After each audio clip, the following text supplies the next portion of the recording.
안녕하세요. 해외 사연 튜브에서 사연을 읽어드리는 혜연 DJ입니다. 따뜻한 관심 부탁드릴게요. 여기 한 미국 기자가 아시아인들은 더럽고 미개하다고 말하면서 죽어도 아시아인들과는 상종하지 않을 것이라고 소리쳤다고 하는데요. 이 여성은 무슨 연유인지 도망치듯 가게 된 한국에서 충격적인 장면을 목격하고는 한국에서 1년 동안 벗어날 수 없었다고 합니다. 이 여성이 한국에서 경험한 것들이 인터넷에 공개되어 미국 사회에 큰 파장을 주었다고 하는데요. 그녀에게 무슨 일이 있었던 것일까요? 안녕하세요. 저는 미국인 기자 올리비아예요. 정말 믿기지가 않았어요. 하버드에서 열심히 공부하고 CNN에서 승승장구하다가 드디어 제 인생에 큰 기회를 잡게 됐거든요. 저 올리비아 톰슨이 해외 특파원으로 발령받은 거예요. 상사한테서 메일을 받았을 때 가슴이 두근거렸어요. 파리라는 글자가 보일 줄 알았거든요. 근데 기대와 달리 좀 당황스러웠어요. 축하해요, 올리비아. 베이징 지국으로 발령받았어요. 베이징이라고요? 중국이요? 전혀 생각지도 못한 곳이었어요. 의자에 털썩 주저앉아서 이 뜻밖의 소식을 받아들이려고 했어요. 오해하지 마세요. 기회를 주셔서 감사하긴 했어요. 하지만 저는 빛의 도시에 가고 싶었지 자금성에 가고 싶진 않았거든요. 짐을 싸면서 설렘과 불안이 교차했어요. 중국은 제겐 완전히 새로운 세상이었어요. 신비롭고 오래된 역사가 있으면서도 빠르게 변하고 있는 곳이잖아요. 솔직히 말하면 좀 겁도 났어요. 출국 전날 밤에 엄마한테 전화했어요. 아이고, 우리 딸 정말 대단한 기회구나. 엄마가 신이 나서 말씀하셨어요. 얼마나 많은 이야기를 취재하게 될지 생각해봐. 저도 따라 웃었어요. 엄마의 열정이 전염됐거든요. 맞아요, 맴마. 예상치 못한 일이긴 하지만 최선을 다해볼게요. 비행기에 타면서 스스로를 다독였어요. 이건 제가 단순히 예쁜 얼굴로 뉴스 읽는 사람이 아니라 진정한 기자임을 증명할 기회였거든요. 어렸을 때부터 크리스티안 아만푸어 같은 기자가 되고 싶었는데 이제 그 첫걸음을 내딛는 거였어요. 비행 시간이 길어서 공부도 하고 앞으로 있을 일들을 상상할 시간이 많았어요. 획기적인 기사를 발굴하고 소외된 사람들의 목소리를 대변하고 어쩌면 풀리처상도 탈 수 있을 거라고 생각했어요. 뭐, 꿈꿀 수는 있잖아요. 드디어 베이징에 도착했을 때 습한 공기가 벽처럼 느껴졌어요. 공항은 엄청 크고 현대적이었어요. 제가 상상했던 고대 사원과는 거리가 멀었죠. 입국 심사를 하면서 엄격해 보이는 직원들과 도처에 있는 감시 카메라가 눈에 띄었어요. 더 이상 미국에 있지 않다는 게 확실히 실감났어요. 새 동료인 웨이가 도착장에서 저를 맞이해줬어요. 친절하긴 했지만 뭔가 경계하는 듯한 태도가 느껴졌어요. 시내로 들어가는 동안 베이징의 규모에 압도됐어요. 눈에 보이는 한 고층 빌딩들이 늘어서 있고 중간중간에 전통 건물들도 보였어요. 그래서 올리비아, 웨이가 침묵을 깨고 말을 걸었어요. 여기서 어떤 기사를 취재하고 싶으세요? 저는 잠시 망설이다가 조심스럽게 대답했어요. 저는 인간 중심 이야기에 관심이 많아요. 평범한 사람들의 목소리를 전하고 그들의 경험을 다루는 그런 거요. 웨이는 고개를 끄덕였지만 눈가가 살짝 굳어지는 게 보였어요. 물론이죠. 하지만 여기엔 지켜야 할 특정한 지침들이 있다는 걸 기억하세요. 미국과는 다르니까요. 그 말을 듣자 등골이 오싹해졌어요. 대체 어떤 상황에 처한 걸까요? 제 새 아파트에 도착해서 웨이가 짐을 옮기는 걸 도와줬어요. 좀 쉬세요. 그가 조언했어요. 내일 중요한 기사를 다뤄야 해요. 새로운 정부 정책에 관한 거예요. 아침에 브리핑 해드릴게요. 감사 인사를 하고 문을 닫았어요. 드디어 혼자 생각에 잠길 수 있었죠. 아파트는 꽤 괜찮았지만 뭔가 차갑고 개성 없는 느낌이었어요. 짐을 풀면서도 누군가 지켜보고 있는 것 같은 느낌을 떨칠 수가 없었어요. 그날 밤 시차 적응도 안 되고 긴장돼서 뒤척이다 잠들지 못했어요. 아틀란타에 있는 동료들이 지금쯤 아침 방송 준비를 하고 있겠다는 생각이 들었어요. 여기 온 게 큰 실수였을까요? 아니에요. 스스로에게 단호하게 말했어요. 이건 내 실력을 증명하고 변화를 만들 기회야. 할 수 있어, 올리비아. 커튼 사이로 첫 햇살이 비치기 시작할 때 깊게 숨을 들이쉬고 앞으로 닥칠 어떤 어려움도 이겨낼 각오를 다졌어요. 그때는 몰랐지만 제 여정은 예상치 못한 방향으로 흘러가게 될 거예요. 제 기자로서의 도덕성을 시험하고 제 시각을 영원히 바꿔놓을 그런 방향으로요. 베이징에서 새 생활에 적응하려고 했는데요. 뭔가 이상한 느낌을 떨칠 수가 없었어요. 물론 도시는 현대공학의 결정체였죠.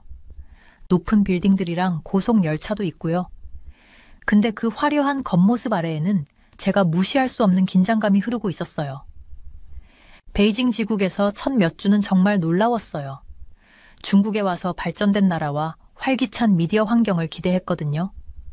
어떤 면에서는 미국보다 더 발전했더라고요. 다들 휴대폰으로 커피도 사고 차도 부르고 그랬어요. 근데 언론 쪽은 마치 과거로 돌아간 것 같았어요. 뉴스룸은 대부분 조용했어요. 기자들은 컴퓨터에 앉아서 기계적으로 정해진 틀대로 기사를 쓰고 있었죠. 열띤 토론도 없고 속보에 대한 흥분된 대화도 없었어요. 그냥 키보드 치는 소리와 가끔 전화 통화하는 소리만 들렸어요. 어느 날 중국인 동료들이 경제 성장에 대한 기사 얘기하는 걸 들었어요. 공식 수치 꼭 써야 해요. 한 명이 말했어요. 그리고 당의 정책으로 모두가 번영했다는 걸 꼭 언급해야 해요. 제 기자 본능이 발동해서 눈살을 찌푸렸어요. 사실 확인은 어디 갔지? 비판적 분석은? 웨이한테 물어보려고 했는데 그는 그냥 억지 미소 지으면서 올리비아, 여기선 그렇게 하네요. 의문을 제기하지 않는 게 좋아요. 라고 했어요. 근데 전 의문을 품지 않을 수가 없었어요. 우리가 만드는 모든 기사가 소독된 것 같고 실제 내용은 없는 것 같았거든요. 제가 꿈꾸던 날카로운 저널리즘과는 거리가 멀었죠. 한 달쯤 지났을 때 상황이 터졌어요. 근처 지방에 폭우로 심한 홍수가 났고 우리 팀이 재난 현장을 취재하러 갔어요. 전 신이 났죠. 드디어 진짜 취재를 할 수 있는 기회라고 생각했거든요. 현장에 도착하니 참담했어요. 집들이 물에 잠기고 가족들은 임시 대피소에 모여 있고 구조대원들은 악천후 속에서 생명을 구하려고 애쓰고 있었어요. 전 바로 생존자들 인터뷰를 시작했는데 그들이 상실감과 두려움을 얘기할 때 정말 가슴이 아팠어요. 근데 그때 이상한 일이 벌어졌어요. 정부 관리가 우리 팀에게 와서 웨이를 데려가 조용히 얘기를 나눴어요. 웨이가 돌아왔을 때 표정이 어두웠어요. 올리비아, 그가 말했어요. 카메라를 위해 구조 장면을 연출해야 해요. 전 그가 잘못 들은 줄 알고 쳐다봤어요. 구조 장면을 연출이란요. 무슨 뜻이에요? 웨이는 한숨을 쉬며 불편한 표정을 지었어요. 관리가 군인들이 홍수로 고립된 가족을 구조하는 장면을 찍으라고 해요. 정부의 신속한 대응을 보여주기 위해서요. 제 귀를 의심할 수밖에 없었어요. 하지만 그건 실제로 일어나는 일이 아니잖아요. 제가 항의했어요. 그냥 만들어낼 순 없어요. 여기선 이렇게 해요. 웨이가 고집을 부렸어요. 따르지 않으면 재난 지역에 접근조차 못할 수 있어요. 마지못해 저는 가족들이 뭘 말하고 행동해야 할지 지시받는 걸 지켜봤어요. 군인들은 카메라 앞에서 영웅적으로 포즈를 취했고요. 거짓 구조 장면을 찍으면서 속이 울렁거렸어요. 이 조작된 장면이 수백만 시청자들에게 진실로 방송될 거란 걸 알았거든요. 그날 밤 호텔 방에서 잠을 이룰 수가 없었어요. 제가 저널리즘에 대해 믿었던 모든 것, 진실, 청렴, 약자의 목소리를 전하는 것, 이 모든 게 무너지는 것 같았어요. 제가 정말 이런 걸 하려고 왔나 싶었죠. 걱정이 됐지만 계속 해보려고 노력했어요. 이 제약 속에서도 뭔가 변화를 만들 수 있을 거라고 스스로를 설득했죠. 하지만 날이 갈수록 그런 낙관을 유지하기가 힘들었어요. 마지막 한계점은 베이징의 농촌 이주민들이 겪는 어려움에 대해 기사를 쓰기로 했을 때 왔어요. 몇 주 동안 사람들을 인터뷰하고 좁은 아파트와 공사장을 방문하고 정부 정책을 파헤쳤어요. 폭로성 기사는 아니었지만 복잡한 문제를 솔직하게 다뤘죠. 기사를 편집장에게 제출했는데 그의 반응은 신속하고 가혹했어요. 너무 부정적이야. 그가 제 원고를 책상 위로 밀어내며 말했어요. 도시에서 이주민들에게 열린 기회에 초점을 맞춰 다시 써. 그리고 정부 정책에 대한 비판은 모두 빼. 편집장실을 나오며 패배감을 느꼈어요. 그날 밤 좋지 않은 판단이었지만 원래 기사의 완화된 버전을 제 개인 블로그에 올렸어요. 별거 아니었지만 작은 반항 같은 느낌이 들었죠. 다음 날 아침 제 아파트 앞에 검은 차가 주차된 걸 봤어요. 출근길에 누군가 저를 따라오는 것 같았고요. 사무실에서 웨이가 저를 불러 창백한 얼굴로 말했어요. 경찰이 당신에 대해 물어봤어요. 그가 속삭였어요. 블로그 글을 봤대요. 당장 내리고 사과해야 해요. 두려움이 엄습했어요. 선을 넘은 기자들이 구금되거나 더 심한 일을 당했다는 얘기는 들었지만 그런 일이 제게 일어날 줄은 몰랐죠. 떨리는 손으로 글을 삭제하고 오해에 대해 모호하게 사과문을 썼어요. 며칠 동안 계속 불안에 떨었어요. 전화가 울리거나 누군가 문을 두드릴 때마다 심장이 쿵쾅거렸어요. 끊임없이 자기 검열을 해야 한다는 압박감이 숨막혔어요. 믿을 수 있고 이해해 줄 사람과 얘기를 나눠야 할 것 같았어요. 그때 애틀랜타에서 같이 일했던 선임 특파원 엠마가 생각났어요. 그녀는 항상 제 멘토였고 아시아에서도 일한 적이 있다는 걸 알고 있었죠. 시차가 너무 나지 않기를 바라며 보안 라인으로 전화를 걸었어요. 올리비아? 엠마의 따뜻한 목소리가 들려왔어요. 긴장된 제 신경을 금방 진정시켜주더라고요. 연락 줘서 반가워. 베이징 생활은 어때? 그 순간 감정이 폭발했어요. 모든 좌절감, 두려움, 환멸, 모든 게 한꺼번에 쏟아져 나왔어요. 연출된 구조, 검열, 경찰의 감시, 모든 걸 털어놨죠. 엠마는 동정 어린 소리를 내며 참을성 있게 들어줬어요. 제가 말을 다 하고 나서야 그녀가 입을 열었어요. 오, 올리비아. 그런 일을 겪어서 정말 안타까워. 중국이 힘들 거란 느낌은 있었지만 이 정도일 줄은 몰랐네. 어떻게 해야 할지 모르겠어요, 엠마. 제가 작은 목소리로 말했어요. 이런 저널리즘은 하고 싶지 않아요. 하지만 국제 특파원이 되고 싶다는 꿈을 포기하고 싶지도 않고요. 잠시 침묵이 흘렀고 엠마가 뭔가 생각하고 있다는 게 느껴졌어요. 한국은 어떻게 생각해? 그녀가 물었어요. 예상 못한 제안에 놀랐어요. 한국이요? 생각해 본 적 없는데요. 중국이랑 비슷하지 않나요? 엠마가 웃었어요. 오, 놀랄걸. 작년에 서울에서 잠깐 일했는데 네가 얘기한 중국과는 정말 달랐어. 흥미가 생겨서 바로 앉았어요. 정말요? 더 자세히 말해주세요. 우선 활발한 민주주의와 언론의 자유가 있어. 엠마가 설명했어요. 미디어 환경이 다양하고 역동적이야. 날카로운 탐사 보도도 있고 활발한 정치 토론도 있고 진실을 밝히려는 진정한 노력도 있지. 엠마의 말을 들으니 몇 달 만에 처음으로 신이 났어요. 그녀는 최첨단 기술, 풍부한 문화유산, 한국 사람들의 따뜻함에 대해 얘기해줬어요. 하지만 제 관심을 가장 끈 건 언론 환경에 대한 설명이었죠. 한국 기자들은 권력층에 맞서는 걸 두려워하지 않아. 엠마가 말했어요. 최근 몇 년 동안 기업 비리부터 정부 스캔들까지 다루는 놀라운 폭로 기사들이 나왔어. 그리고 가장 좋은 건 이런 게 용인되는 정도가 아니라 높이 평가받는다는 거야. 베이징에서 모든 말을 조심스럽게 고르고 검열해야 하는 억압적인 분위기를 생각했어요. 자유롭게 취재할 수 있고 보복 걱정 없이 기사를 쓸 수 있는 곳에서 일한다는 게 너무 좋아 보여서 믿기지 않을 정도였어요. 근데 언어 장벽은 어떡하죠? 제가 걱정되는 점을 물었어요. 중국어도 아직 기초 수준인데 한국어는 전혀 모르는걸요. 그게 바로 장점이야. 엠마가 대답했어요. 한국에선 비즈니스랑 미디어 쪽에서 영어를 많이 써요. 게다가 한국 사람들은 보통 외국인들한테 친절하고 언어 배우는 사람들한테 참을성 있어요. 금방 일상생활에 필요한 한국어는 배우실 거예요. 우리 대화가 계속되면서 제 안에 희망의 불씨가 다시 타오르는 걸 느꼈어요. 진짜 국제특파원이 되겠다는 제 꿈이 아직 죽지 않았나 봐요. 그냥 그 꿈을 이룰 수 있는 적절한 장소를 찾아야 하는 것 같았어요. 고마워요, 엠마. 제가 진심으로 말했어요. 정말 생각해 볼 게 많네요. 천만에, 꼬마야. 그녀가 따뜻하게 대답했어요.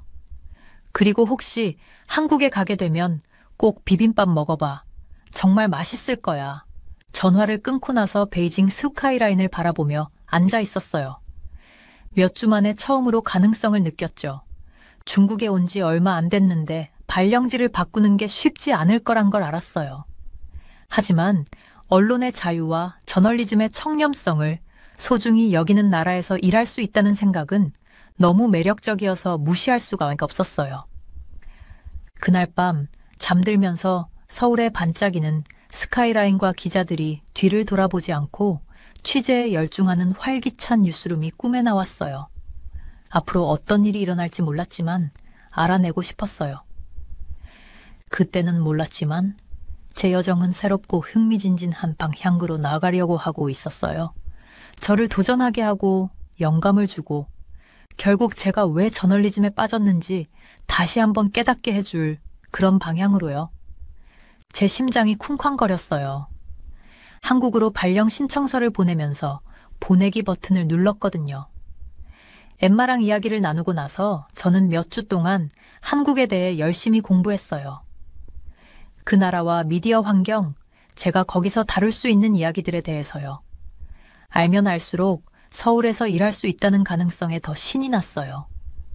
답장을 기다리는 게 너무 힘들었어요. 베이징에서 일에 집중하려고 했지만 자꾸 머릿속에서 한국의 바쁜 뉴스룸이나 심층 보도 같은 게 떠올랐어요. 드디어 이메일이 왔을 때 저는 숨을 참고 열어봤어요. 축하합니다, 올리비아. 서울 지국으로 발령 요청이 승인되었습니다. 기쁨의 비명을 질렀더니 조용한 베이징 사무실의 동료들이 깜짝 놀랐어요. 그들의 궁금한 시선은 무시하고 얼른 정신을 차렸죠. 남은 몇 주 동안 새로운 각오로 중국에서의 일을 마무리했어요. 비행기가 인천국제공항에 착륙했을 때 설렘과 긴장이 섞인 기분이었어요. 엠마가 말한 것처럼 한국이 정말 중국과 그렇게 다를까요? 아니면 제가 너무 기대를 많이 한 걸까요? 첫인상은 좋았어요. 공항이 세련되고 효율적이었고 웃는 얼굴의 직원들이 승객들을 안내해 주더라고요. 서울로 가는 기차를 타러 가는데 모든 게 얼마나 깨끗한지 놀랐어요. 바닥에 쓰레기도 없고 벽에 낙서도 없고 그냥 반짝반짝 빛나는 바닥과 표면뿐이었어요. 기차도 정말 대단했어요. 엄청난 속도로 도시를 향해 달리는데 베이징의 복잡하고 자주 지연되던 지하철과 비교가 됐어요. 미래로 들어온 것 같았죠. 서울역에서 새 동료인 민지가 저를 맞이해줬어요. 밝은 미소와 유창한 영어로 말하는 그녀 덕분에 금방 편안해졌어요. 한국에 오신 걸 환영해요, 올리비아. 그녀가 따뜻하게 말했어요. 비행은 어떠셨어요? 도시를 지나가면서 옛것과 새 것이 섞여 있는 모습에 매료됐어요. 반짝이는 고층 건물이 전통 한옥 옆에 세워 있고 현대적인 쇼핑 지역 사이에 불교 사원이 자리 잡고 있더라고요. 과거를 존중하면서도 미래를 열심히 받아들이는 나라를 눈으로 볼 수 있었어요. 민지는 가는 길에 명소들을 가리키며 설명해 줬는데 그녀의 말 한마디 한마디에서 도시에 대한 자부심이 느껴졌어요. 저기가 광화문 광장이에요. 그녀가 세종대왕 동상이 있는 큰 광장을 가리키며 말했어요. 시위나 집회를 많이 하는 유명한 장소예요. 저는 그 말에 귀가 쫑긋 섰어요. 시위요. 여기서 자주 있나요? 민지가 고개를 끄덕였어요. 네, 한국 사람들은 정치에 관심이 많아요. 우리는 민주주의와 인권을 위해 쌓은 긴 역사가 있거든요. 정부 정책부터 노동자 권리, 환경 문제까지 온갖 주제로 시위를 해요. 민지가 이런 걸 아무렇지 않게 말하는 게 놀라웠어요. 중국에서는 시위나 정치적 반대 의견을 언급하면 다들 긴장하고 목소리를 낮추곤 했거든요. 여기선 그게 시민 생활의 정상적인 부분인 것 같았어요. 새 아파트에 짐을 풀면서 민지가 사무실에서 뭘 기대해야 하는지 설명해 줬어요. 우리는 지금 기업 부패에 대한 큰 기사를 준비하고 있어요. 그녀가 말했어요. 재미있을 거예요. 한국의 제일 큰 회사들 몇 개가 연루돼 있거든요. 제가 눈썹을 치켜 올리며 감탄했어요. 그런 걸 보도해도 돼요? 뭐랄까, 기사를 순화하라는 압력 같은 건 없나요? 민지가 잠깐 헷갈린 표정을 짓더니 이내 이해한 듯 했어요. 아, 중국에서의 경험을 생각하시는 거죠? 아니요. 여기선 이야기가 어디로 가든 따라가요. 우리 일은 진실을 밝히는 거지.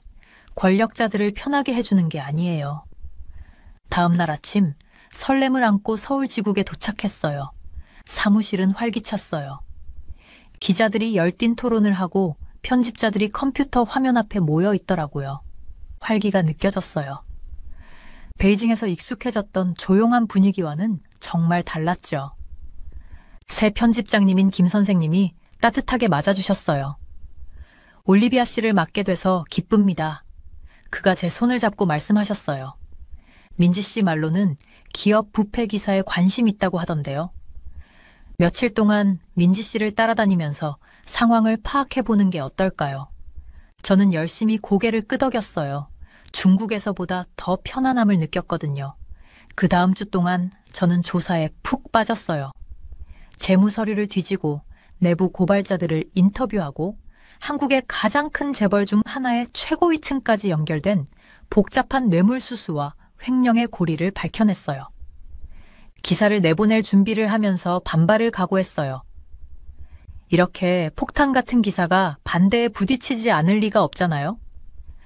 하지만 놀랍게도 김 선생님은 우리 기사를 꼼꼼히 검토하시고 모든 주장에 확실한 증거가 있는지 날카로운 질문을 하신 다음 그냥 허락해 주셨어요. 우리 기사가 나간 날 한국 미디어계가 폭발한 것 같았어요.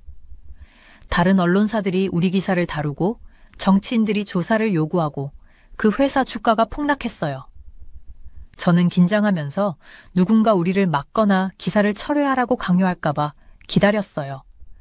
하지만 그런 일은 없었어요. 오히려 우리 보도가 꼼꼼하고 영향력 있다고 칭찬받았어요. 심지어 다른 기자들이 특종을 축하한다는 메시지도 보내왔어요. 이 경험에 힘을 얻어 저는 더 열정적으로 일에 몰두했어요. 삼성이나 LG에서 나오는 최신 기술 혁신부터 세계 무대에서 커지는 K-POP의 영향력까지 다양한 주제를 다뤘어요. 모든 기사가 깊이 파고들고 탑한 질문을 하고 독자들에게 전체 그림을 보여줄 기회였죠. 가장 인상 깊었던 건 제가 만나는 모든 곳에서의 개방성이었어요. 정부 관료든 기업 리더든 평범한 시민이든 한국 사회의 좋은 점과 나쁜 점에 대해 솔직하게 이야기하려고 하더라고요. 어느 날 저는 한국의 경쟁적인 교육 시스템에서 학생들이 겪는 압박감에 대한 기사를 쓰고 있었어요. 여러 학생과 학부모를 인터뷰한 후 극심한 학업 문화를 꽤 비판적으로 다룬 기사를 썼죠. 김 선생님께 제출할 때 긴장됐어요. 제가 너무 비판적이었나요? 외국인이 한국 문화를 부당하게 판단한다고 여겨질까요? 놀랍게도 김 선생님은 기사를 주의 깊게 읽으시고 생각에 잠긴 표정으로 쳐다보셨어요. 좋은 기사예요, 올리비아. 그가 말씀하셨어요. 이 문제의 복잡성을 잘 담아냈어요. 하지만 더 좋게 만들 수 있을 것 같아요. 그 다음 1시간 동안 우리는 함께 기사를 다듬었어요. 김 선생님은 한국 사회에서 교육이 왜 그렇게 중요한지에 대한 역사적 맥락을 더 넣고 시스템을 개혁하려는 노력들도 강조하자고 제안하셨어요. 다 끝났을 때 기사는 더 미묘하고 균형 잡혔지만 여전히 비판적인 관점을 유지하고 있었어요. 알겠죠? 김 선생님이 설명하셨어요. 우리 일은 그저 비판하는 게 아니라 이해를 돕고 긍정적인 변화를 장려하는 거예요. 독자들이 이런 문제들에 대해 깊이 생각하게 만들고 싶은 거죠. 이 경험은 제게 큰 깨달음을 줬어요. 중국에서는 사회 문제에 대한 비판이 대개 방어적인 태도나 아예 검열로 이어졌거든요. 여기 한국에서는 어려운 주제를 다루고 문제를 인정하면서도 해결책을 찾으려는 의지가 있더라고요. 서울에서의 새 생활에 적응하면서 저는 자주 중국에서의 시간을 돌아보곤 했어요. 겉으로 보면 비슷한 점이 있었어요. 둘 다 오래된 문화와 빠르게 현대화되는 도시가 있는 아시아 국가였죠. 하지만 분위기, 질문하고 비판할 수 있는 자유, 새로운 아이디어에 대한 개방성의 차이는 확연했어요. 어느 날 저녁, 동료들과 포장마차에서 매콤한 떡볶이를 먹으며 앉아있을 때 깊은 감사함이 밀려왔어요. 제가 꿈꾸던 해외 특파원으로 살면서 언론의 자유와 기자의 도덕성을 중요하게 여기는 나라에서 일하고 있잖아요. 소주잔을 들어 건배를 했어요. 한국을 위해 제가 말했어요. 그리고 진실이 어디에 있든 그걸 밝혀내는 우리를 위해서요. 동료들이 건배에 화답할 때 포장마차의 따뜻한 불빛 아래서 빛나는 그들의 얼굴을 보며 저는 제 자리를 찾았다는 걸 알았어요. 쉽지 않은 여정이었지만 제가 있어야 할 곳으로 저를 데려다 줬던 거예요. 그때는 몰랐지만 제 경력에서 가장 도전적이고 보람 있는 이야기들이 아직 앞에 기다리고 있었어요. 하지만 그 순간 저는 만족했고 이 흥미진진한 나라에서 매일 새로운 날이 가져다 줄 것들에 설렜어요. 제가 한국에서 1년 동안 일하는 게 거의 끝나갈 무렵 저는 기자로서 그리고 한 사람으로서 얼마나 성장했는지 돌아보게 됐어요. 제가 겪은 경험들과 만난 사람들 덕분에 진정한 저널리즘이 무엇을 할 수 있는지에 대한 제 이해가 완전히 바뀌었거든요. 가장 인상 깊었던 순간 중 하나는 한국의 가장 존경받는 탐사 기자들과 함께 나라를 뒤흔들 기사를 다룰 기회를 얻었을 때였어요. 바로 버닝썬 스캔들이었죠. 밤늦게까지 서류를 뒤지고 증언을 대조하고 아무것도 안 나올 것 같은 단서를 쫓다가 갑자기 뭔가를 발견하던 그 순간들이 기억나요. 이 사건은 서울 강남의 화려한 클럽에 관한 거였는데 그 번듯한 표면 아래에는 마약 밀매, 성폭행, 경찰 부패의 어두운 세계가 숨어 있었어요. 가장 놀라웠던 건 한국 동료들의 끈기였어요. 협박과 위협에도 불구하고 그들은 절대 물러서지 않았죠. 이게 바로 우리가 기자가 된 이유예요. 라고 수연 선배가 어느 날 밤 증거를 뒤지면서 저에게 말했어요. 목소리 없는 사람들에게 목소리를 주고 권력자들에게 책임을 묻기 위해서요. 기사가 터지자 대중의 반응은 엄청났어요. 서울 전역에서 정의와 개혁을 요구하는 시위가 일어났죠. 저는 한국 언론계가 활기를 띠는 걸 경이롭게 지켜봤어요. 여러 매체의 기자들이 우리의 초기 보도를 바탕으로 새로운 각도에서 취재하고 당국이 조치를 취하도록 계속 압박을 가했거든요. 버닝썬 사건만 인상적이었던 건 아니에요. 한국에 있는 동안 정치 부패, 기업 비리, 사회 부정의를 다루는 기자들의 열정과 진실성을 목격하면서 저는 이 직업에 대한 믿음을 다시 갖게 됐어요. 정치적 불의에 반대하는 대규모 평화 시위를 취재했던 일도 잊을 수 없어요. 수백만 명의 한국인들이 촛불을 들고 거리로 나와 지도자들에게 책임을 요구했죠. 한국 언론이 이 사건을 보도하는 방식, 균형 잡힌 보도, 주장에 대한 사실 확인, 시민들의 목소리 전달은 민주주의 저널리즘의 교과서 같았어요. 일이 끝나갈 무렵 저는 한국을 떠나야 한다는 슬픔과 제가 배운 걸 고향에 가져갈 수 있다는 설렘이 뒤섞인 기분을 느꼈어요. 한국에서의 경험은 저를 더 나은 기자로 만들었을 뿐만 아니라 건강한 민주주의에서 자유 언론이 하는 중요한 역할에 대해 새로운 시각을 갖게 해줬거든요. 서울 지국에서의 마지막 날, 동료들이 깜짝 송별회를 열어줬어요. 우리가 떡볶이와 소주를 나누며 이야기하고 웃을 때 저는 정말 감사한 마음이 들었어요. 여러분께 정말 많이 배웠어요. 제가 감정에 북받쳐 말했어요. 우리가 여기서 한 중요한 일들을 절대 잊지 않을 거예요. 김 편집장님이 건배를 제안하셨어요. 올리비아, 당신은 배우러 왔지만 우리에게도 많은 걸 가르쳐줬어요. 당신의 새로운 시각과 진실에 대한 헌신은 우리에게 영감이 됐죠. 기자의 일은 끝이 없다는 걸 기억하세요. 어디에 있든 계속해서 질문하고 진실을 파헤치세요. 미국으로 돌아가는 비행기에 탔을 때 제 머릿속은 이미 다루고 싶은 이야기들, 밝히고 싶은 부리들로 가득 찼어요. 처음 저널리즘을 시작하게 만들었던 그 열정이 중국에서 일하면서 조금 사그라들었었는데 이제는 그 어느 때보다 더 뜨겁게 타오르고 있었죠. 뉴욕에 돌아와서 저는 새로운 열정으로 일에 몰두했어요. 한국에서 갈고 닦은 기술들, 복잡한 이야기를 다루는 능력, 정보원 네트워크를 구축하는 능력, 미묘한 뉘앙스를 전달하는 능력, 이 제 커리어에서 가장 큰 기사들을 다루는데 큰 도움이 됐어요. 하지만 고향에서의 역할에 충실하면서도 아직 말해야 할 중요한 이야기가 남아있다는 느낌을 떨칠 수 없었어요. 바로 제 자신의 이야기였죠. 어느 날 저녁, 특히 힘든 조사를 마치고 나서 저는 노트북을 열고 글을 쓰기 시작했어요. 중국과 한국에서의 경험을 되새기며 두 환경을 대조하고 저널리즘의 힘과 책임에 대해 배운 점들을 성찰하면서 글이 술술 써지더라고요. 중국의 답답한 검열, 보이지 않는 선을 넘을까봐 항상 두려워하던 일, 뉴스 사건을 연출해야 했던 영혼을 갉아먹는 경험에 대해 썼어요.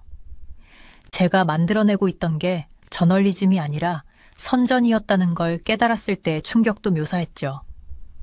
그리고 한국으로 눈을 돌려 토론과 조사, 진실에 대한 진정한 헌신으로 가득한 언론 풍경을 생생하게 그렸어요. 버닝썬 수사, 평화로운 시위 보도, 그리고 한국 기자들이 두려움 없이 권력에 맞서 진실을 말했던 수많은 다른 사례들을 이야기했어요. 글을 쓰면서 이게 단순히 제 개인적인 여정에 관한 게 아니라는 걸 깨달았어요. 언론의 자유가 얼마나 중요한지, 국가가 통제하는 언론이 얼마나 위험한지에 관한 거였죠. 우리 기자들이 독자들과 사회, 그리고 진실 자체에 대해 가지는 책임에 관한 거였어요. 여러 번 수정을 거친 뒤 저는 깊은 숨을 들이쉬고 이 에세이를 제 개인 소셜미디어 계정에 올렸어요. 어떤 반응이 있을지 전혀 예상할 수 없었어요. 누가 읽기는 할까요? 반응은 정말 엄청났어요. 몇 시간 만에 에세이가 수천 번 공유됐죠. 제 메일함은 동료 기자들, 독자들, 심지어 중국과 한국에 있는 옛 동료들의 메시지로 넘쳐났어요. 많은 사람들이 서로 다른 미디어 환경에서 보도하는 현실을 밝혀준 것에 대해 칭찬을 보내왔어요. 독자들은 중국에서 언론에 대해 행사되는 통제 수준의 충격을 받았다며 앞으로 국가 통제 언론의 뉴스를 더 비판적으로 볼 거라고 말했어요. 한국의 반응은 특히 감동적이었어요. 많은 한국 기자들이 연락해서 그들의 일과 한국의 언론, 자유의 중요성을 강조해 준 것에 대해 감사하다고 말했어요. 몇몇은 검열과 싸우고 진실을 밝히기 위해 노력했던 자신들의 이야기를 들려주기도 했죠. 하지만 정말 놀랐던 건 중국에서 온 메시지들이었어요. 제가 함께 일했던 항상 현 상황에 만족하는 것처럼 보였던 기자들이 이제 제 에세이가 그들에게 용기를 줬다고 고백했어요. 몇몇은 작은 방식으로나마 검열에 맞서기 시작했고 더 진실된 이야기를 전할 창의적인 방법을 찾고 있다고 말했어요. 리웨이라는 젊은 중국 기자가 보낸 메시지가 특히 기억에 남아요. 당신의 에세이를 읽고 제가 왜 기자가 되었는지를 다시 떠올리게 됐어요. 너무 오랫동안 두려워했지만 당신이 우리의 의무는 권력자가 아닌 진실에 대한 것이라고 상기시켜 주셨어요. 용기 내주셔서 감사해요. 저도 더 용감해지도록 영감을 받았어요. 에세이가 계속 퍼지면서 언론의 자유와 사회에서 저널리즘의 역할에 대한 더 큰 대화가 시작됐어요. 패널 토론회가 열리고 에세이에 대한 반응 기사들이 쏟아졌고 심지어 몇몇 정치인들도 이 논쟁의 의견을 내놓았죠. 저는 저널리즘 학교와 컨퍼런스에서 간견을 해달라는 초청을 받게 됐고 제 경험과 통찰을 나눴어요. 말할 때마다 제가 함께 일했던 한국 기자들의 용기와 전 세계 언론의 자유를 지지하는 것의 중요성을 강조했죠. 이 에세이의 바이럴한 성공은 제가 일하는 방송국 임원들의 주목도 받았어요. 그들은 전 세계 여러 나라의 언론 자유를 조사하는 다큐멘터리 시리즈를 제안했죠. 이 중요한 문제를 더 많은 사람들에게 알릴 기회였고 저는 흔쾌히 받아들였어요. 이 새로운 프로젝트를 시작하면서 언론의 자유 정도가 다양한 나라들을 다니다 보니 저는 종종 처음 한국에 가게 된 계기가 됐던 엠마와의 대화를 떠올렸어요. 중국에서의 실망스러운 경험 후에 제가 포기했다면 제 인생이 얼마나 달라졌을까요? 새로운 이야기를 다루고 검열과 협박에 맞서 싸우는 기자들을 인터뷰할 때마다 저는 저널리즘의 진정한 목적을 잊지 않겠다는 맹세를 새롭게 했어요. 알리고 도전하고 변화를 일으키는 힘, 이것이 바로 제가 처음에 이 직업에 빠지게 된 이유였죠. 어느 날 저녁, 언론의 자유가 심하게 제한된 한 나라에서 지하 언론인들과 인터뷰를 준비하고 있을 때 리웨이에게서 또 다른 메시지가 왔어요. 알려드리고 싶은 게 있어요. 저희 몇몇이 검열되지 않은 기사를 공유하고 더 많은 언론의 자유를 위해 서로 지지하는 비밀 네트워크를 만들었어요. 아직은 작고 조심해야 하지만 시작이에요. 당신의 에세이가 이 불씨를 지폈어요. 진실의 힘을 상기시켜 주셔서 감사해요. 그의 말을 읽으니 감정이 북받쳐 올랐어요. 제가 경험을 나눈 작은 행동이 비록 작게나마 다른 사람들이 언론의 자유를 위해 싸우도록 영감을 줬다는 생각에 깊은 감동을 받았거든요.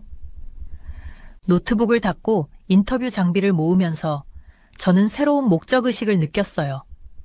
이것이 바로 우리가 이 일을 하는 이유예요. 명성이나 칭찬을 위해서가 아니라 이런 순간들을 위해서죠. 진실을 담대하게 말함으로써 변화의 불씨를 지필 수 있는 그런 순간들 말이에요. 저는 밤거리로 나섰어요. 듣고 배우고 더 많은 이야기를 나눌 준비가 됐죠. 베이징에서의 실망스러운 임무로 시작된 여정이 저를 여기로 이끌었어요. 진정으로 변화를 만들 수 있는 곳으로요. 그 여정의 모든 순간에 감사했어요. 걸어가면서 저는 제 자신과 그동안 만났던 모든 용감한 기자들에게 조용히 약속했어요. 항상 진실을 추구하고 목소리 없는 사람들에게 목소리를 주고 정직하고 두려움 없는 저널리즘이 세상을 바꿀 수 있는 힘을 절대 과소평가하지 않겠다고요. 여러분은 자신과 맞지 않는 직장에 갇혀 있다고 느껴본 적이 있으신가요? 얼마 전까지 제가 그랬습니다. 제 이름은 제퍼이고 전에는 중국의 대형 이커머스 회사인 테무에서 물류 관리자로 일했습니다. 좋은 직장이었죠. 적어도 처음에는 그렇게 생각했습니다. 돈도 잘 벌었고 우리는 상상 이상으로 빠르게 성장하고 있었습니다. 하지만 뭔가 마음에 걸리는 게 있었습니다. 매일 상하이에 있는 우리의 세련되고 현대적인 사무실로 출근했습니다. 그곳은 항상 활기가 넘쳤죠. 전화벨 소리, 바쁘게 돌아다니는 사람들, 그리고 컴퓨터에서 끊임없이 들리는 소음, 온라인 쇼핑의 세계를 정복하고 있는 것 같은 흥분되는 느낌이었습니다. 하지만 그 모든 에너지 아래에서 저는 점점 불편하게 만드는 것들을 알아차리기 시작했습니다. 제퍼, 이 주문들을 더 빨리 처리해야 해요. 상사가 말하곤 했습니다. 품질이 완벽하지 않다고 해서 뭐가 문제예요. 불만은 나중에 처리하면 되죠. 저는 고개를 끄덕이고 일을 시작했지만 속으로는 위장이 뒤틀리는 것 같았습니다. 이게 정말 올바른 사업 방식일까요? 저는 그 끝에 있는 고객들, 안전하지 않거나 품질이 좋지 않을 수도 있는 제품에 열심히 번 돈을 쓰고 있는 실제 사람들에 대해 생각하지 않을 수 없었습니다. 어느 날 저는 정말 충격적인 대화를 우연히 듣게 되었습니다. 제 동료 2명이 대규모 제품 리콜을 어떻게 대중에게 숨겼는지에 대해 웃고 있었습니다. 그들은 절대 모를 거야, 한 명이 말했습니다. 설령 알아낸다 해도 그들이 뭘 할 수 있겠어. 우리는 무너지기엔 너무 큰 회사라고. 저는 속이 메스꺼웠습니다. 이게 성공의 모습인가요?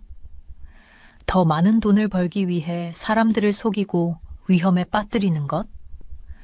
우리가 매우 잘못된 일을 하고 있다는 느낌을 떨쳐버릴 수 없었습니다. 그날 밤 저는 잠을 이루지 못했습니다. 제 유혹과 우려를 무시해 왔던 모든 순간들을 생각하며 잠자리에서 뒤척였습니다. 제가 문제의 일부였던 걸까요?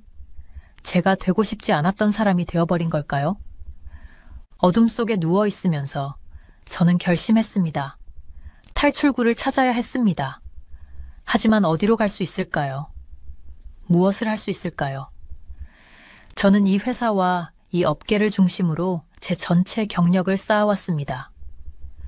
다시 시작한다는 생각은 너무나 두려웠습니다.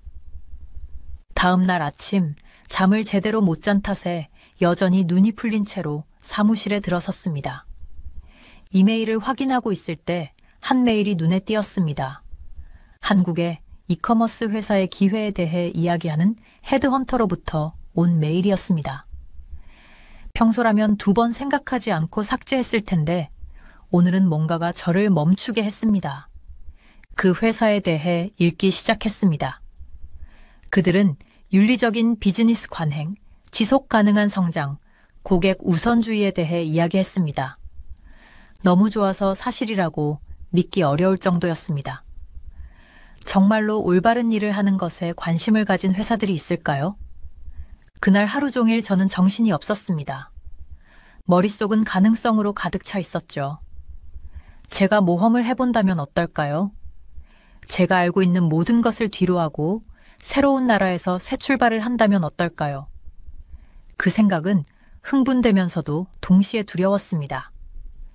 그날 저녁 사무실을 나서면서 저는 제 결심을 확고히 해주는 또 다른 대화를 우연히 듣게 되었습니다. 제 상사가 전화로 안전 테스트를 통과하지 못한 제품들을 출하하라고 화를 내며 요구하고 있었습니다. 테스트 결과가 어떻든 상관없어. 그가 소리쳤습니다. 우리는 목표를 달성해야 해. 당장 출하해. 그 순간 저는 더 이상 여기 있을 수 없다는 것을 알았습니다. 변화를 만들어야 했습니다. 저 자신을 위해서뿐만 아니라 우리가 올바른 일을 할 것이라고 믿고 있는 모든 사람들을 위해서요. 그날 밤 저는 헤드헌터의 이메일에 답장을 보냈습니다. 한국에서의 기회에 대해 더 자세히 알고 싶다고 말했죠. 마치 길고 불확실한 여정에 첫걸음을 내딛는 것 같았습니다. 하지만 몇 달 만에 처음으로 저는 희망의 빛을 느꼈습니다. 다음 몇 주는 인터뷰, 서류 작업, 준비로 정신없이 지나갔습니다. 날이 갈수록 제가 하고 있는 일의 현실감이 점점 더 와닿았습니다. 저는 제가 알고 있는 모든 것을 뒤로 하고 있었습니다. 제 집, 제 친구들, 익숙한 일상들, 제가 이러는 게 미친 짓일까요? 하지만 태무 사무실에 들어설 때마다 또 다른 절차 무시나 안전 문제 무시에 대한 이야기를 들을 때마다 저는 제가 올바른 선택을 하고 있다는 것을 알았습니다. 성공한 경력을 뒤로 하고 있을지 모르지만 저는 훨씬 더 중요한 것, 제 진실성을 지키고 있었습니다. 마지막 날 제 책상을 정리하면서 동료들이 저를 위해 송별회를 열어주었습니다. 그들은 정말로 제가 떠나는 것을 슬퍼하는 것 같았고 잠시 동안 저는 의심의 감정을 느꼈습니다. 제가 실수를 하고 있는 걸까요? 하지만 곧 제가 떠나는 모든 이유들을 기억해냈습니다. 진정으로 믿을 수 있는 무언가의 일부가 될 수 있는 기회에 대해 생각했습니다. 그리고 새로운 나라에서 기다리고 있을 모험에 대해 생각했습니다. 마지막으로 사무실을 나서면서 저는 복잡한 감정들을 느꼈습니다. 슬픔, 두려움, 흥분, 희망. 미래가 어떨지 알 수 없었지만 한 가지는 확실히 알고 있었습니다. 저는 새로운 시작을 할 준비가 되어 있었습니다. 서울에 도착해서 비행기에서 내릴 때 저는 심호흡을 했어요. 여기 공기는 달랐어요. 상쾌하고 가능성으로 가득 찬 느낌이었죠. 제 심장은 흥분과 두려움이 뒤섞인 채로 빠르게 뛰고 있었어요. 정말 이러고 있는 건가요? 중국에서 알던 모든 것을 뒤로하고 한국에서 새 삶을 시작하려고 하다니요? 공항을 걸어가면서 저는 좀 길을 잃은 것 같은 느낌을 떨칠 수가 없었어요. 표지판은 한국어와 영어로 되어 있었지만 모든 게 너무나 낯설어 보였거든요. 저는 가방을 꽉 붙잡고 있었는데 마치 굉장히 큰 바다에 있는 작은 물고기가 된 것 같았어요. 실례합니다. 제퍼이신가요? 친절한 목소리가 들렸어요. 돌아보니 한 여성분이 저를 향해 미소 짓고 계셨어요. 40대 초반으로 보이셨는데 다정한 눈빛과 전문적인 분위기를 풍기고 계셨죠. 네, 맞아요. 저는 영어로 말하는 걸 듣고 안도하며 대답했어요. 저는 민지예요.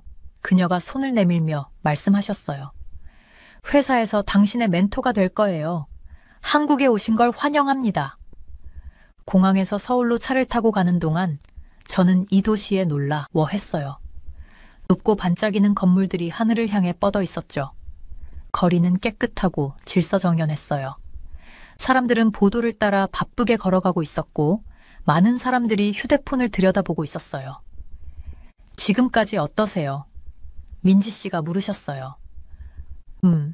제가 예상했던 것과는 달라요. 저는 솔직히 말씀드렸어요. 사실 여기 오기 전에는 한국에 대해 잘 몰랐거든요. 민지 씨가 웃으셨어요.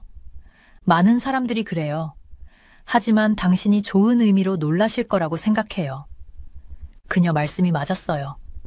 이후 며칠 동안 민지 씨가 저를 도시 곳곳에 데려가고 회사를 소개해 주셨는데 저는 계속해서 놀라움을 금치 못했어요. 여기 기술은 첨단이었어요. 직장 문화는 혁신과 창의성을 중요하게 여기고 있었죠. 그리고 우리가 어디를 가든 사람들은 한결같이 정중하고 친절했어요. 하지만 모든 게 순조롭지만은 않았어요. 3일째 되는 날 회의에 앉아서 주변에서 빠르게 오가는 한국어를 이해하려고 애쓰다가 저는 갑자기 향수병이 밀려오는 걸 느꼈어요. 내가 여기서 뭘 하고 있는 거지? 언어도 모르고 관습도 모르는데 어떻게 성공할 수 있을까?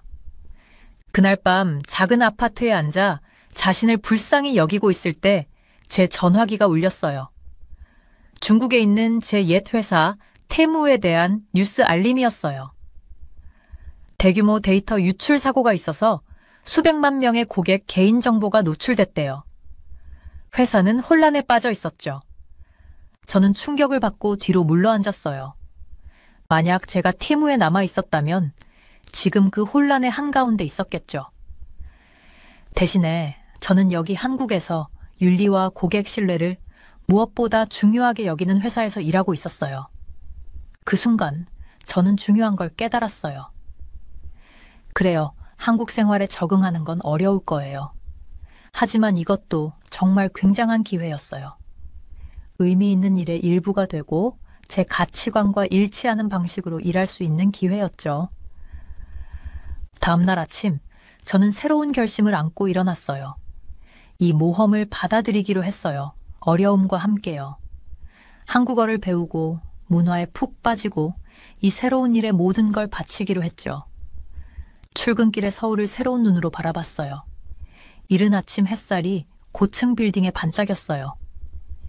길거리 상인들이 포장마차를 차리고 있었고 김치와 구운 고기 냄새가 공기를 가득 채웠어요. 깔끔한 교복을 입은 학생들, 무리가 저를 지나치며 키득거렸어요. 저는 혼자 미소 지었어요. 이곳이 제 새로운 집이에요. 그리고 저는 이곳에서 최선을 다할 준비가 되어 있었죠. 어떻게 생각하세요? 새로운 나라로 이사해 본 적 있으세요? 문화 충격을 어떻게 다루셨나요? 쉽지 않죠. 하지만 때로는 큰 도약을 하면 놀라운 일들로 이어질 수 있어요. 그때는 몰랐지만 한국에 오기로 한 제 결정은 제 인생을 상상도 못했던 방식으로 바꿔놓을 거예요. 앞으로 어려움이 있을 거고 의심과 혼란의 순간들도 있겠죠. 하지만 우정도 생기고 발견도 하고 가능성으로 가득 찬 새로운 세상도 있을 거예요. 그날 아침 사무실에 들어서면서 또 다른 날의 도전과 배움을 맞이할 준비를 하며 저는 흥분이 솟구치는 걸 느꼈어요. 이건 제 한국 모험의 시작일 뿐이에요. 그리고 저는 이 모험이 어디로 이어질지 정말 기대됐어요. 한국 회사에서의 첫 몇 주는 정말 힘들었어요. 모든 게 중국에서 제가 익숙했던 것과는 달랐거든요. 언어, 음식, 심지어 사람들이 일하는 방식까지 모든 게 새로웠어요. 첫날 밝고 현대적인 사무실에 들어섰을 때 완전히 길을 잃은 것 같았어요. 대체 어디서부터 시작해야 하지? 익숙하지 않은 얼굴들을 둘러보며 생각했죠. 그때 민지를 만났어요. 그녀가 따뜻한 미소를 지으며 다가와 말했죠. 제퍼 씨죠? 우리 팀에 오신 걸 환영해요. 그녀의 친절함에 즉시 마음이 편안해졌어요. 민지가 사무실을 구경시켜주고 일하는 방식을 설명해 주었어요. 여기서는 올바른 방식으로 사업을 하는 것을 믿어요. 그녀가 말했죠. 단순히 돈을 버는 것만이 아니에요. 고객들이 만족하고 환경을 해치지 않도록 하는 게 중요해요. 저는 고개를 끄덕였지만 속으로는 혼란스러웠어요. 예전 직장에서는 어떻게든 최대한 많이 팔기만 하면 됐거든요. 이런 새로운 접근 방식이 저에겐 이상하게 느껴졌어요. 시간이 지나면서 민지의 말뜻을 이해하기 시작했어요. 불량품일 수 있는 제품을 서둘러 출하하는 대신 모든 걸 꼼꼼히 확인하는 시간을 가졌죠.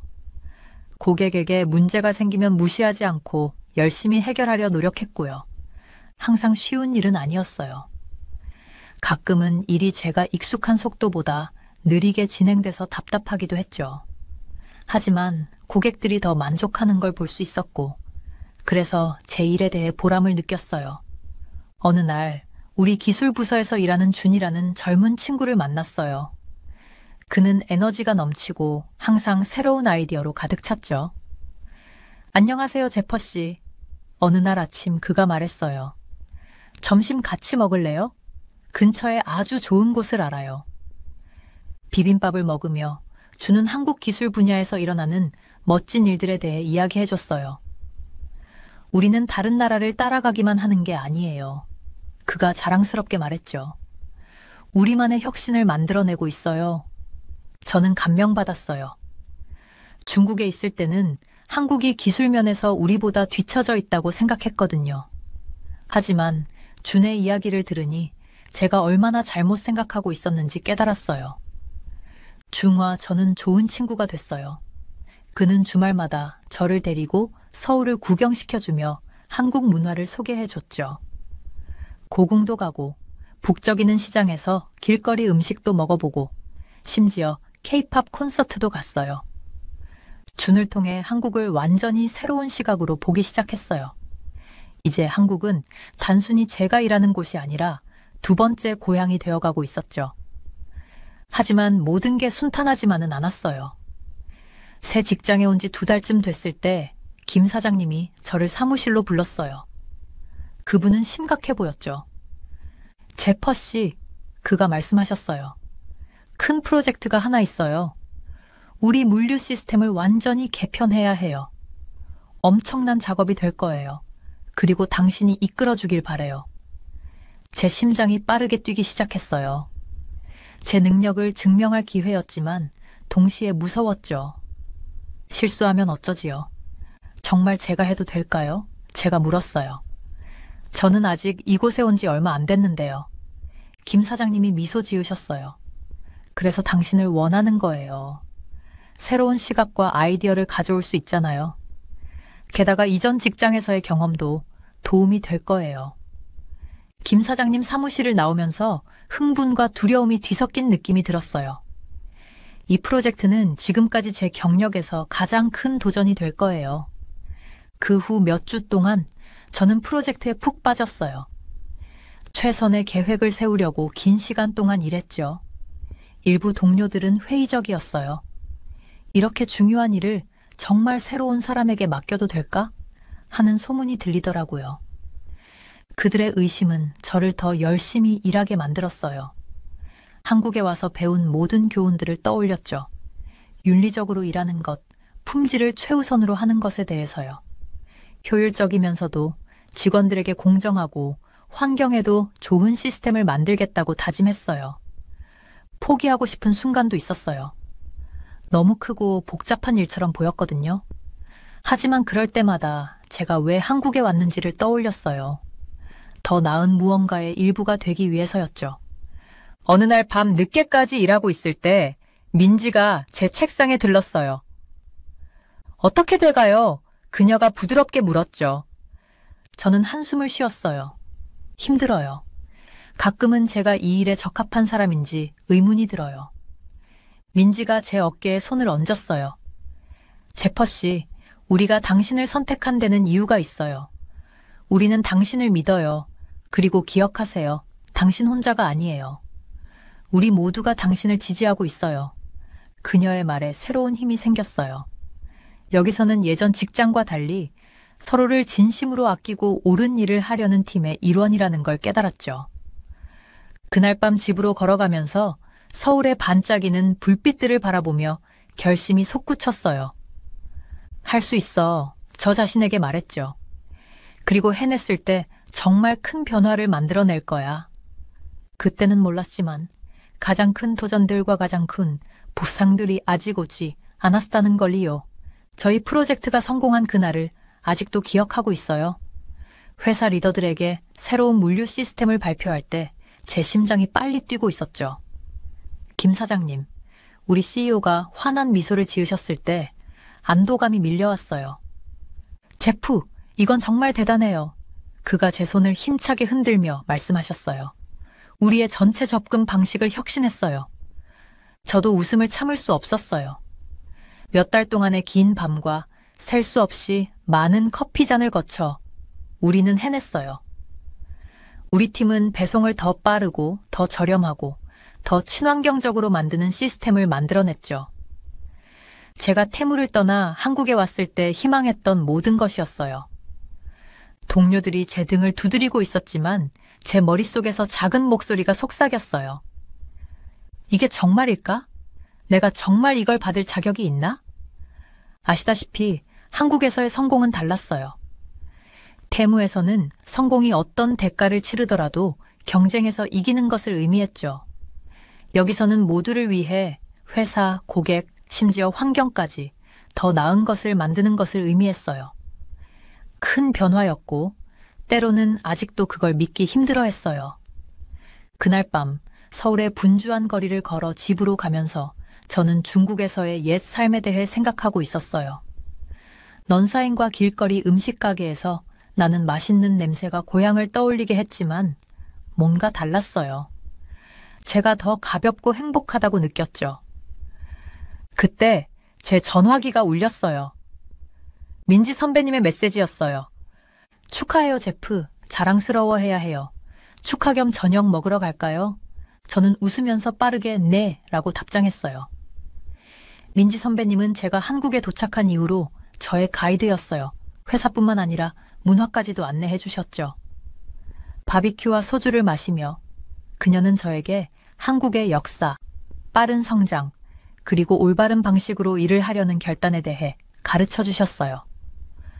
우리가 자주 가는 식당에서 민지 선배님을 기다리면서 저는 근처 테이블에 앉아 한국어 교과서를 열심히 보고 있는 젊은 여성을 발견했어요. 그녀가 고개를 들었고 우리 눈이 마주쳤죠. 실례합니다. 그녀가 영국 액센트의 영어로 말했어요. 아까 우연히 들었는데 중국에서 오셨다고 하셨나요? 제가 고개를 끄덕이자 그녀는 자신을 에밀리라고 소개했어요. 런던에서 온 대학생이라고요. 저는 여기서 한국 문화를 공부하고 있어요. 그녀가 설명했어요. 재미있게도 저는 사실 일본에 초점을 맞추려고 아시아에 왔어요. 하지만 한국이 그냥 제 마음을 사로잡았어요. 아시겠어요? 저는 웃었어요. 정확히 무슨 말씀인지 알겠어요. 제가 말했죠. 우리는 민지 선배님이 도착할 때까지 계속 대화를 나누며 한국에서의 경험을 공유했어요. 사람들이에요. 에밀리가 열정적으로 말했어요. 모든 사람들이 너무 환영해 주셨어요. 그리고 여기서 일이 돌아가는 방식. 마치 온 나라가 더 나아지려고 노력하고 있지만 다른 사람들을 희생시키지 않으면서요. 정말 영감을 줘요. 그녀의 말이 제 생각과 일치했어요. 민지 선배님이 합류하고 우리가 김치찌개를 먹기 시작하면서 저는 제 여정에 대해 이야기하기 시작했어요. 태무를 떠난 것, 한국에 대한 초기의 의구심, 그리고 제 관점이 어떻게 변했는지에 대해요. 항상 쉽지는 않았어요. 제가 인정했어요. 때로는 아직도 외부인처럼 느껴지며 잠에서 깨요. 하지만 그때 여기서 얼마나 많이 배웠는지, 얼마나 성장했는지를 기억해요. 마치 제가 더 나은 버전의 제 자신이 되어가는 것 같아요. 에밀리가 열심히 고개를 끄덕였어요. 저도 똑같이 느껴요. 집에 있는 제 친구들은 제가 설명하려고 할 때 정말 이해하지 못해요. 그들은 K-팝과 K-드라마가 한국의 전부라고 생각해요. 민지 선배님이 지혜롭게 미소 지었어요. 그래서 여러분이 하고 있는 일이 그렇게 중요한 거예요. 그녀가 말씀하셨어요. 여러분은 문화 간의 다리예요. 다른 사람들이 진짜 한국을 이해하도록 도울 수 있어요. 우리가 밤늦게까지 대화를 나누면서 저는 뭔가를 깨달았어요. 제 일에서의 성공은 단지 새로운 물류 시스템에 관한 것이 아니었어요. 좋은 일을 하고 그것에 대해 좋은 느낌을 가질 수 있는 장소를 찾는 것에 관한 것이었죠. 한국이 저에게 그 기회를 주었어요. 나중에 집으로 걸어가면서 도시가 달라 보였어요. 한강은 수천 개의 불빛 반사로 반짝였고 서울의 밤 시간의 부드러운 소음이 저를 감쌌어요.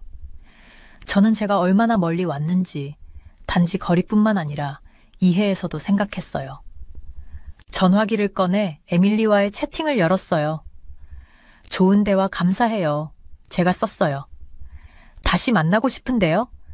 당신의 여기서의 경험에 대해 더 듣고 싶어요. 그녀의 답장이 빨리 왔어요. 물론이죠. 새로운 동네를 함께 탐험해 볼까요? 아직 서울의 많은 곳을 보지 못했어요. 저는 미소를 지었어요. 수년 만에 처음 느끼는 흥분감을 느끼면서요. 한국은 더 이상 제가 일하는 곳만이 아니었어요. 새로운 친구들과 끝없는 가능성으로 가득 찬 집이 되어가고 있었죠. 그날 밤 잠들면서 저는 궁금했어요. 한국은 저에게 어떤 다른 모험을 준비하고 있을까요? 그리고 제가 여기서 배운 것을 어떻게 세상에 변화를 주는데 사용할 수 있을까요? 제가 단 몇 달 만에 이렇게 많이 변할 줄은 꿈에도 몰랐습니다. 하지만 여기 제가 있습니다. 제퍼라는 사람이 중국을 떠났을 때와는 완전히 다른 사람이 되어 있었죠. 한국은 제가 전혀 예상하지 못한 방식으로 저를 변화시켰습니다. 매일 아침 사무실로 걸어가면서 저는 멈춰서서 주변을 경이롭게 바라보곤 했습니다. 서울의 거리는 항상 붐볐지만 그 혼잡 속에는 질서가 있었습니다. 사람들은 목적을 가지고 움직였지만 밀치거나 떠밀지 않았습니다. 이는 제가 테무에서 익숙했던 것과는 너무나 달랐습니다. 안녕하세요, 제퍼 씨. 제가 사무실에 들어서자 민지의 목소리가 저를 맞이했습니다. 그녀는 이곳에서 제 멘토였고 저는 그녀에게 정말 많은 것을 빚지고 있었습니다. 안녕하세요, 민지 씨. 저는 미소로 답했습니다. 오늘 기분은 어떠세요? 네, 좋아요. 팀 미팅 준비는 되셨나요? 저는 자신감이 솟구치는 것을 느끼며 고개를 끄덕였습니다. 네, 공유하고 싶은 아이디어들이 있습니다. 우리가 회의실로 걸어가는 동안 저는 이것이 제 옛 직장과 얼마나 다르게 느껴지는지 생각했습니다. 테무에서는 항상 긴장되어 있었고 잘못된 말을 하거나 불가능한 목표를 달성하지 못할까봐 걱정했습니다. 하지만 여기서는 제가 가치 있다고 느꼈습니다. 제 아이디어가 중요했죠. 회의는 잘 진행되었습니다. 제가 물류 시스템 개선에 대한 아이디어를 발표했고 모든 사람이 주에 깊게 들었습니다.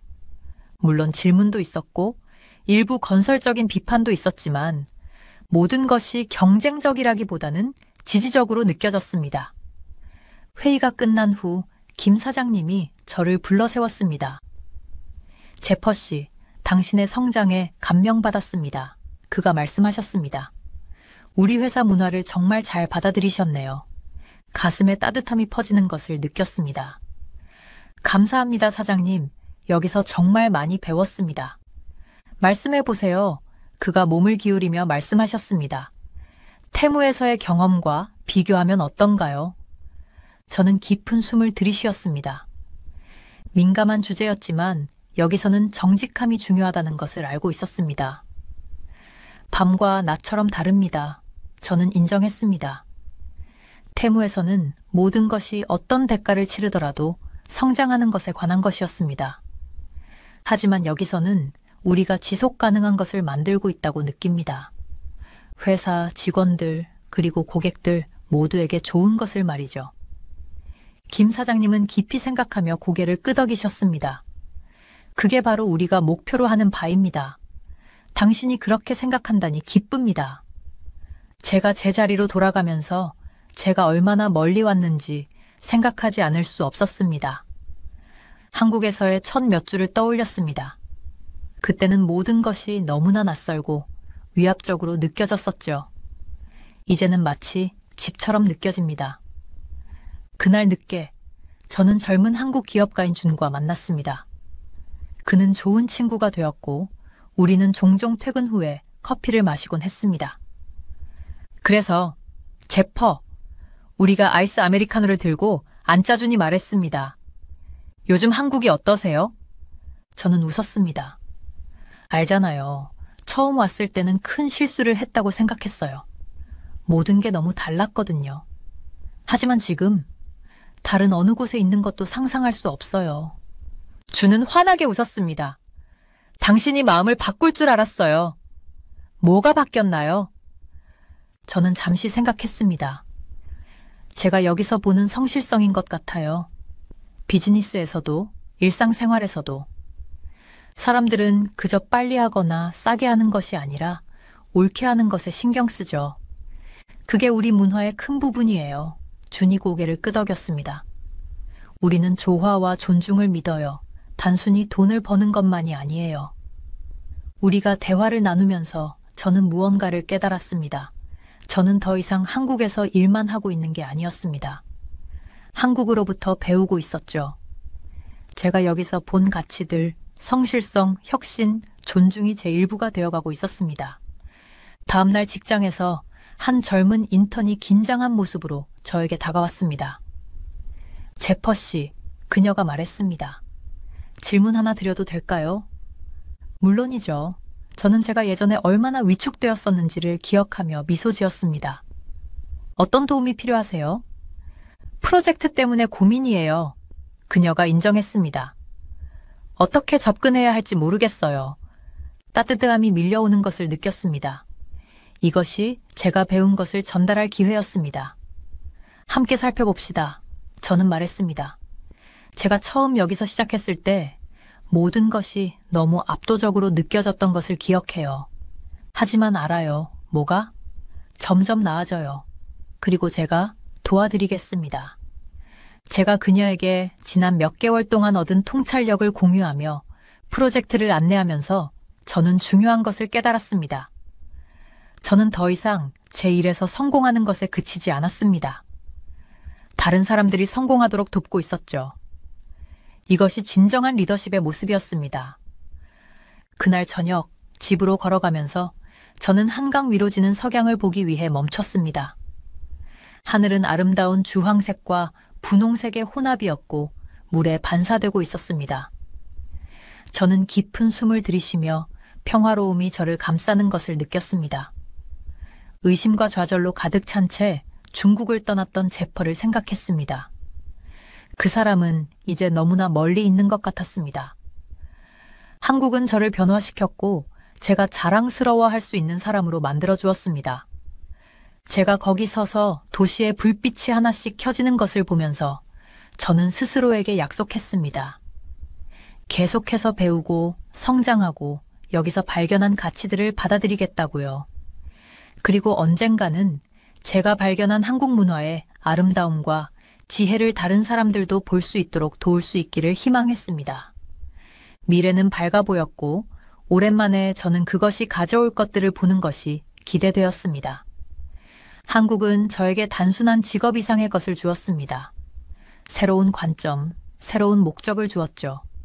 그리고 그것에 대해 저는 항상 감사할 것입니다. 위에 다른 따뜻한 사연들도 있으니 꼭 시청해주세요. 구독과 좋아요 부탁드릴게요. 끝까지 시청해주셔서 감사합니다. 그럼 내일 또 만나요.